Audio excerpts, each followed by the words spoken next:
Hello बच्चों। अभी तक दो बैलों की कथा में आप लोगों ने ये पढ़ा था कि दो बैल हीरा और मोती झूरी नामक व्यक्ति के होते हैं जो जिनको वो अपने साले के घर यानी कि गया के घर भेज देता है, परंतु वहाँ पर उनके साथ अच्छा व्यवहार ना हो पाने के कारण वो उसके घर से भी भाग जाते हैं। भागते भागते वो एक मटर के खेत में पहुंच जाते हैं जहाँ पर उन्हें बहुत भूख लगी होती है। वहाँ पर वो अपनी उस मटर के खेत में अपना पेट भरते हैं और आपस में एक दूसरे के गले मिलते हैं। ये अभी तक आप पढ़ चुके थे। इसके आगे आप देखेंगे, अचानक जब उनका पेट भर जाता तब एक बड़ा सा सांड आता दिखाई देता है उनको वहाँ पर उसी खेत में। उससे भिड़ने पर मरना तय है, यह सोचकर दोनों ने उससे बचना चाहते थे, पर कोई रास्ता भी नहीं था। दोनों ने भागने को कायरता समझकर उस पर एक साथ चोट करने का निश्चय कर लिया। उन्होंने तय किया कि एक ओर से एक झपटेगा, फिर दूसरी ओर से पेट में सींग घुसेड़ देगा दूसरा। साथ में सांड को दो के एक साथ लड़ने का अनुभव नहीं था। जब उसने मोती पर हमला किया तो हीरा ने उसे खदेड़ा। सांड ने जब हीरा का अंत करने के लिए वार किया तो मोती ने उसके पेट में अपने सींग घुसेड़ दी। जब मोती ने पर झपटा तो हीरा ने भी ऐसा किया। सांड बेदम होकर गिर गया और दोनों ने उसे छोड़ दिया। आगे बढ़ने पर दोनों मटर के खेत में घुस गए। थोड़ा ही मटर खाते ही खेत के रखवाले ने उन्हें देख लिया। हीरा पेड़ पे ही खड़ा था, जो कि तो इस वजह से वो वहां से भाग गया, परंतु मोती जो था वो खेत के बीच में था, इस वजह से वो फंस गया, वो भाग ना सका। हीरा ने मोती के फंस जाने की वजह से हीरा भी वापस लौट आया। दोनों को पकड़ के कौंजी हाउस में बंद कर दिया गया। दोनों के जीवन में पहली बार ऐसा हुआ था कि उनको पूरा दिन हो गया था और उनको कुछ भी खाने को नहीं मिला था। इससे तो वही सोच रहे थे, इससे तो गया ही अच्छा था कि सूखा भूसा ही देता था, परंतु यहाँ तो कुछ भी नहीं मिल रहा। यहाँ उनके जैसे कई जानवर थे, कई भैंस, बकरियां, घोड़े तथा जिनके आगे चारा नहीं आया था। बहुत दिनों से चारा नहीं आया था। सारा दिन दोनों ने चारे का इंतजार किया, पर कोई चारा लेकर नहीं आया। उन्होंने दीवार की मिट्टी चाटनी शुरू कर दी। अब परंतु इतने बड़े शरीर पे उससे क्या होगा। दोनों वहां से निकल भागने की योजना बनाने लगे। बाड़े की कच्ची दीवार में हीरा ने चोट करके कुछ मिट्टी गिरा दी। उसी समय बाड़े का चौकीदार हाजिरी लेने आया।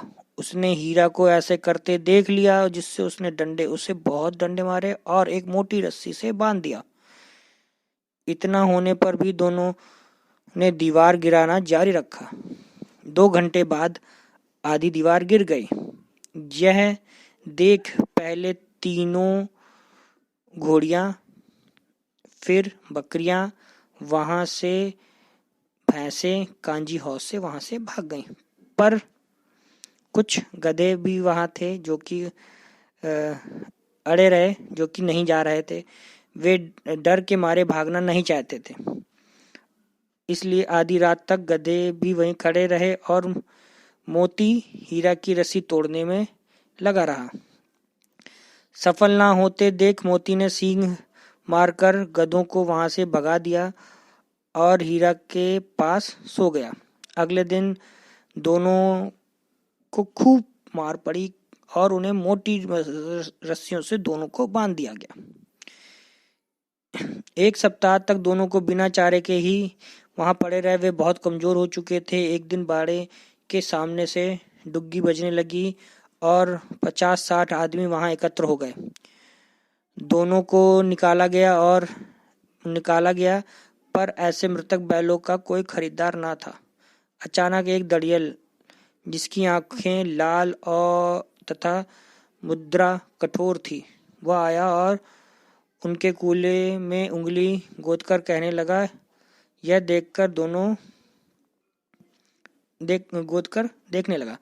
देखकर दोनों अंतर्ज्ञान से कांप उठे। नीलामी के बाद उसने दोनों बैलों को खरीद लिया। डर के मारे हीरा मोती उसके साथ गिरते पड़ते भागने लगे, क्योंकि जरा सी भी चाल कम होती वह डंडा मार देता। राह में गाय बैलों को हरे हरे खेत में चरता देख उनके अपने भाग्य पर रोना आ रहा था। सहसा हीरा मोती को वह रास्ता परिचित सा लगा। गया उसी रास्ते से उन्हें ले गया था। वही खेत, बाग और गांव उन्हें मिलने लगे। उनकी थकान और दुर्बलता गायब हो उठी। उन्होंने अपना खेत और कुआं पहचान में आता जा रहा था। अपना घर निकट देखकर दोनों तेजी से भागने लगे और अपने स्थान पर जाकर ही रुके। उन्हें यूं आया देखकर झूरी ने बारी बारी से उन्हें गले लगा लिया। अब तक दड़ियल ने आकर उनकी रस्सियां पकड़ ली। यह देखकर झूरी ने कहा, ये तो मेरे बैल हैं। इस पर दड़ियल ने कहा, ये तुम्हारे बैल कैसे हैं? मैं इन्हें मवेशी खाने से नीलामी में लेके आया हूँ। यह कहकर वह जबरदस्ती उसे ले जाने की कोशिश करने लगा। उसी समय मोती ने सींग चलाया। दड़ियल डर के मारे भागने लगा। यह देख मोती दड़ियल के पीछे भागने लगा और उसे गांव के बाहर खदेड़ दिया। अंत में हार कर दड़ियल वहां से चला गया। थोड़ी ही देर में झूरी ने नांदों में खली, चूनी, चोकर और दाना भर दिया, जिसे खाने में दोनों व्यस्त हो गए और गांव में उत्साह छा गया। मालकिन ने भी दोनों के माथों को चूम लिया।